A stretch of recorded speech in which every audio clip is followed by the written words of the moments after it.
It's Thursday, the 9th of June, 2022. Welcome to the Fast Five by Fear and Greed, where we give you the top 5 business stories you need to know in just 5 minutes. I'm Michael Thompson, and good morning, Sean Aylmer. Good morning, Michael. Sean, 5 stories in 5 minutes. Let's jump into it. Story number 1. There aren't too many large infrastructure companies left on the ASX. There's been a bunch of takeovers in recent years, and the bourse might be set to lose another one because IFM Investors has bought 15% of toll road group Atlas Arteria. Yes, the Financial Review reported that IFM Investors, which is a grouping of a bunch of big investors, including super funds, was considering a $7.8 billion bid for Atlas. IFM was going to offer $8.10 a share, which is $1 higher than where the group was trading before the report. Yesterday, the share price jumped 16% to $8.25. Where there's smoke, there's a lot of fire in this case, I think. IFM has told Atlas it intends to ask for access to information to assess whether to make a bid, though it's not clear that it has formally done so just yet. Now, Atlas runs toll roads in the US, Germany and France. About 90% of its income actually comes from a French motorway. IFM knows the sector well. It already owns parts of Sydney Eastern Distributor. It operates UK's M6 toll and another toll road near Chicago in the US. It just continues this trend of big super funds wanting to buy infrastructure assets. We've seen Sydney Airport go. We've seen Duet, AusNet Services, Spark Infrastructure all be purchased. In fact, there's not too many infrastructure players left on the ASX. There's the toll road group Transurban, which is huge, probably too big to be taken over. And there's also pipeline operator APA Group, but not much beyond that. All right, on to story number 2. And Sean, yesterday was the day after the Reserve Bank lifted interest rates by 50 basis points. And as a result, there was a lot of discussion yesterday around just how high inflation will go and really how many more rate rises we're going to see. That's right. One of the more interesting comments came from former Reserve Bank boss Ian Macfarlane, who tends to stay away from economic commentary.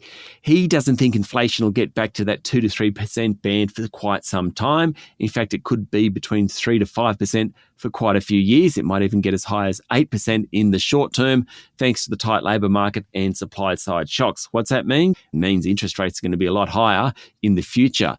Now, he's not alone. National Australia Bank Chief Economist Alan Oster reckons there'll be a 50 basis point hike next month and then another 50 basis point hike in August. By that point, you're looking at mortgage rates of closer to 5%, really.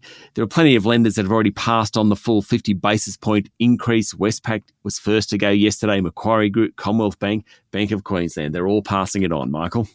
Now, Sean, for story number 3, I'd be interested to see what you make of this one. The Australian Competition and Consumer Commission is suing Airbnb, the accommodation giant, we've all used it, for allegedly misleading customers about prices. Yes, I've been caught out on this, not necessarily in this instance, but something similar. The competition watchdog alleges between January 2018 and August 2021, Airbnb displayed prices on its website for Australian accommodation without making it clear the currencies were in US dollars. When thousands of people complained to Airbnb about being overcharged, the company allegedly falsely told many that they had selected the US currency. So an Australian customer might have thought they were paying $500, but ended up paying $700. The Commission filed a claim in federal court on Tuesday seeking compensation for guests who were overcharged as well as penalties. Okay, story number 4, Sean. If you thought things were getting expensive living here, the latest rankings of the most expensive cities to live in as an expat has Hong Kong as number 1 for the second year in a row. That's right, and the cost of living report put New York and Geneva at numbers 2 and 3. Then came London, Tokyo, Tel Aviv, Zurich and Shanghai. No Australian city made the top 20. The cheapest, Michael, was Ankara in Turkey. But why is Hong Kong so expensive? Well, a cup of coffee costs more than $5. A litre of petrol is more than $5. And a kilo of tomatoes, clearly the food benchmark, is heading towards $12. The price of petrol was a reason for many big rises across the world. But I've got to tell you, did you know, Michael, in Tehran, in Iran, a litre of petrol costs just 9 US cents. And here we are paying more than $2 a litre. It hurts a little bit, Sean. It sure does. Mind you, I don't think I want to move to Tehran. No, not anytime soon. No. Story number 5, last one. New Zealand yesterday released a draft plan to put a price on agricultural emissions. This is part of a bid to tackle one of the country's biggest sources of greenhouse gases, belching sheep and cattle. Love the way you say belching, Michael. Love it. Look, the proposal will make New Zealand a large agricultural exporter, the first country to have farmers pay for emissions from livestock, according to the Ministry for Environment. The country has 10 million cattle, 26 million sheep, and only 5 million people, and nearly half its greenhouse gas emissions comes from agriculture. But these emissions have so far been exempt from New Zealand's emissions trading scheme. The proposal includes incentives for farmers who reduce emissions through feed additives, while on-farm forestry can be used to offset emissions. Revenue from the scheme will be invested in research, development and advisory services for farmers.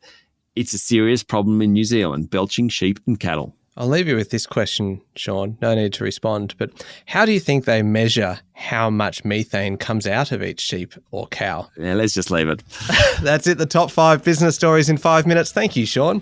Thank you, Michael. It's Wednesday, the 9th of June, 2022. Remember to hit follow on the podcast. If 5 minutes isn't enough, our longer daily show called Fear and Greed is also available wherever you listen to podcasts. And you can also find every Thursday our lighter look at the world of business. It is called Safe Word by Fear and Greed. I'm Michael Thompson, and that was the Fast 5 by Fear and Greed. Have a great day.